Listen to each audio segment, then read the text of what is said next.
B9 news కి స్వాగతం. సమగ్ర శిక్ష ఉద్యోగులు 23వ రోజు సమ్మెలో భాగంగా ఈ రోజు వినూత్న కార్యక్రమంలో భాగంగా సీఎం రేవంత్ రెడ్డి యొక్క మాస్క్ ను తమ యొక్క ముఖాలకు పెట్టుకుని తమ డిమాండ్ నెరవేరాలని సీఎం రేవంత్ రెడ్డిని అనుకరిస్తూ సమగ్ర శిక్ష ఉద్యోగులు మాట్లాడుతూ వారు మాకు ఇచ్చిన మాట వాస్తవమే, అప్పులు తెలంగాణను చేతిలోకి తీసుకున్నాం, కొద్దిగా సమయం పడుతుంది, విద్య ఉమ్మడి జాబితా అయినప్పటికీ నియామకాలన్నీ కూడా రాష్ట్ర పరిధిలో ఉంటుందని కమిటీ వేశాం, కమిటీ నిర్ణయం మేరకు మిమ్మల్ని కంపల్సరీగా రెగ్యులర్ చేస్తామని హామీ ఇవ్వడం జరిగిందని మాట్లాడారు.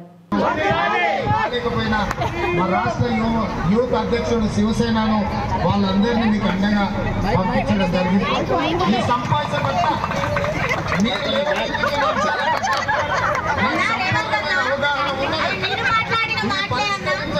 జగలమైన సమస్యలు కూడా రావు. ఇవాళ ప్రభుత్వం అనుకుంటే ఒక గంటల ఈ సమస్యలు పరిష్కారం అయితే మిమ్మల్ని కూర్చోబెట్టి మాట్లాడితే పరిష్కరించగలిగిన సమస్యలు అనుకుంటే అక్కడనే మిమ్మల్ని కూర్చోబెట్టి మీరు ఛాయ్ తాగే లోపల జీవో ఇచ్చి మిమ్మల్ని పంపించేసి ఉద్యోగులు కానీ వీళ్ళందరికీ ఉద్యోగ భద్రత ఉంటుంది, ఈ సమస్యలకు పరిష్కారం దొరుకుతుంది. కూడగొట్టిన మొదటి నెలల్నే మిమ్మల్ని సచివాలయానికి పిలిచి సగౌరవంగా మీ సంఘాలతో కూర్చొని మీ సమస్యలు అన్నింటినీ పరిష్కరించే బాధ్యత కాంగ్రెస్ పార్టీ తీసుకుంటుంది. బాగా చేసిండ్రు అమ్మకాలు అందరూ బాగా అయిపోయింది. నేనేమన్నా చేయలేదా? నేనన్న మాట నేనేమన్నా చేయలేదా? చేయలేదు. ఒకటి రెండు నెలల్లో మా సమస్యను తీరుస్తామన్నారు, కానీ 12 నెలలు అయిందన్న ఉద్దేశంతో మీ ముందుకు వచ్చామన్నా. మిమ్మల్ని అదే వేడుకుంటున్నాము, మీరు ఇంకా ఎందుకు కాలయాపన చేస్తున్నారా అని. అందరూ ఓపిక పట్టండి. అవును తల్లి, నేనే ఇచ్చిన మాట. టైం పడుతుంది. ప్రభుత్వం ఏర్పడింది, వాళ్ళు ఏం చేయాలి? గత ప్రభుత్వం అన్ని అప్పులు పెట్టిపోయింది. మరి అప్పులన్నీ ఏడాది ఉండే బొక్కలు పూంచాలి కదా. మరి ముఖ్యమంత్రిగా నమ్మిన బాధ్యత ఉంటుందా లేదా? ఉంటుందా లేదా? నువ్వు చాయ్ తాగే సమయంలో పూర్తి చేస్తా అన్నావు. 360 రోజులు నువ్వు రోజుకు 2 తాగుతావో 3 తాగుతావో తెలియదు, కానీ అన్ని చాయ్లకు మేము మీకు ఇంకా సమయాన్ని ఇచ్చినామన్నా. ఇప్పుడన్నా మా పట్ల మీరు కొంచెము చూపించగలరని. నేను ఛాయ్ తాగుతూనే ఆలోచిస్తున్నా మీ గురించి, ఏం చేయాలా ఇలా. కానీ ఆశ మాసకి ఇచ్చి పంపిస్తే బాగలే. ఈ కాంగ్రెస్ ప్రభుత్వం అనుకునిందంటే ఖచ్చితంగా చేస్తుంది. ఈ కాంట్రాక్ట్ వ్యవస్థని తొలగిస్తుంది.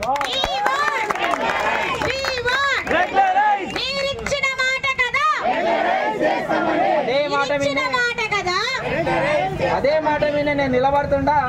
మిమ్మల్ని ఖచ్చితంగా రెగ్యులరైజ్ చేయాలి. ఈరోజు సంప్రదింపులు చేసి మిమ్మల్ని ముట్టిగా పంపిస్తలే, నేను కమిటీ లేస్తుండా.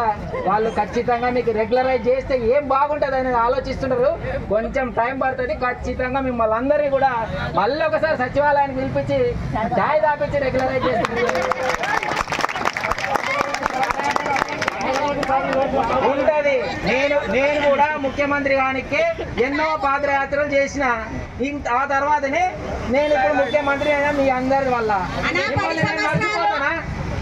10 సంవత్సరాలు మేము దోపిడీకి గురయ్యాము, అందుకనే మిమ్మల్ని మేము ఎన్నుకున్నామన్నా. చెల్లెమ్మా, నాకు అందరి బాధలు తెలిసి చెల్లెమ్మా. మిమ్మల్ని ఉట్టి చేతుల చిన్నగా ఆకుతాంబలం పెట్టి పంపకూడదు అనుకుంటా, పట్టు సీరలు పెట్టి పంపుతామని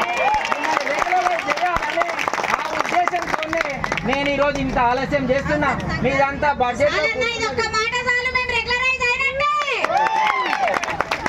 అందరికీ ధన్యవాదాలు.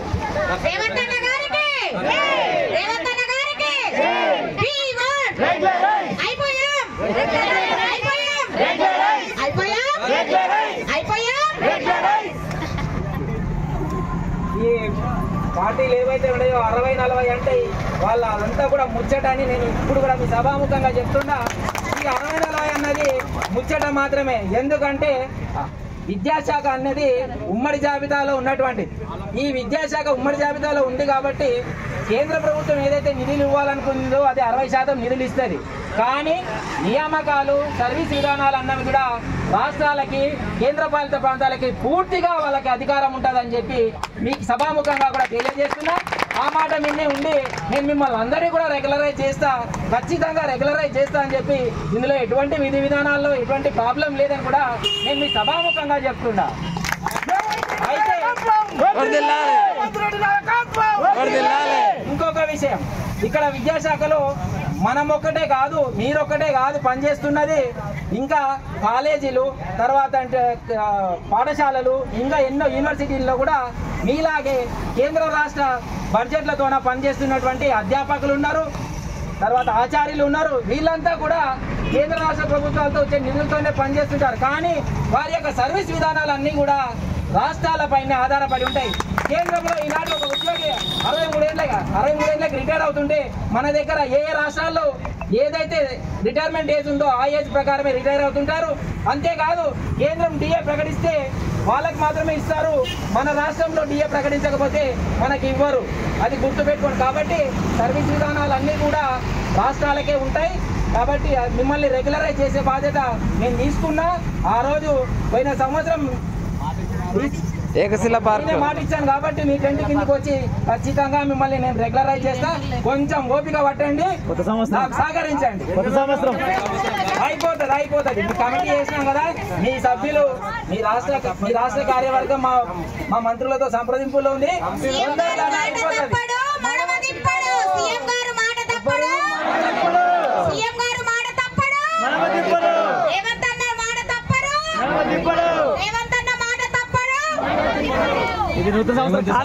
కోరికలు తీర్చి చరిత్ర నిలిచిపోతాడు. కాబట్టి ఇప్పుడు గట్టి క్లాస్ కూడా